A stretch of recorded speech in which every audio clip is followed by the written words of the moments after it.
سب سے پہلا گھر جو لوگوں کی عبادت کرنے کے لیے مقرر کیا گیا تھا وہی ہے جو مکے میں ہے، بابرکت اور جہان والوں کے لیے موجب ہدایت۔ اس میں کھلی ہوئی نشانیاں ہیں، جن میں سے ایک ابراہیم کے کھڑے ہونے کی جگہ ہے۔ جو شخص اس مبارک گھر میں داخل ہوا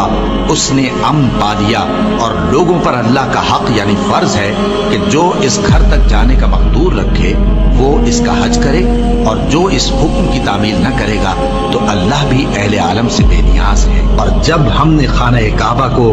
لوگوں کے لیے جمع ہونے اور امن پانے کی جگہ مقرر کیا اور حکم دیا کہ جس مقام پر ابراہیم کھڑے ہوتے تھے اس کو نماز کی جگہ بنا لو، اور ابراہیم اور اسماعیل کو حکم بھیجا کہ طواف کرنے والوں اور اعتکاف کرنے والوں اور رکوع کرنے والوں اور سجدہ کرنے والوں کے لیے میرے گھر کو پاک صاف رکھا کرو۔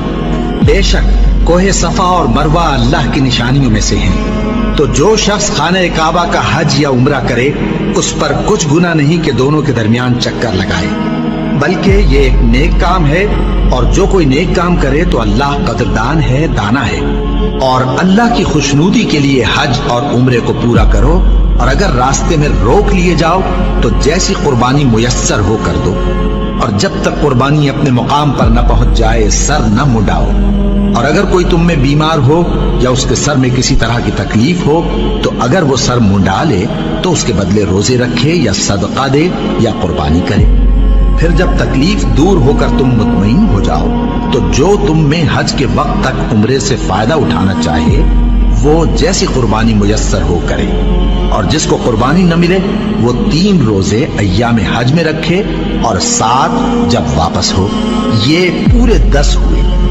یہ حکم اس شخص کے لیے ہے جس کے اہل و عیال مکے میں نہ رہتے ہوں، اور اللہ سے ڈرتے رہو اور جان رکھو کہ اللہ سخت عذاب دینے والا ہے۔ حج کے مہینے معین ہیں جو معلوم ہیں، تو جو شخص ان مہینوں میں حج کی نیت کر لے تو حج کے دنوں میں نہ عورتوں سے اختلاط کرے، نہ کوئی برا کام کرے اور نہ کسی سے جھگڑے، اور جو نیک کام تم کرو گے وہ اللہ کو معلوم ہو جائے گا۔ اور زاد راہ یعنی رستے کا خرچ ساتھ لے جاؤ، کیونکہ بہترین زاد راہ پرہیزگاری ہے۔ اور اے اہل عقل، مجھی سے ڈرتے رہو، اس کا تمہیں کچھ گناہ نہیں کہ حج کے دنوں میں بذریعہ تجارت اپنے پروردگار سے روزی طلب کرو۔ اور جب عرفات سے واپس ہونے لگو تو مشعر حرام یعنی مزدلفہ میں اللہ کا ذکر کرو، اور اس طرح ذکر کرو جس طرح اس نے تم کو سکھایا،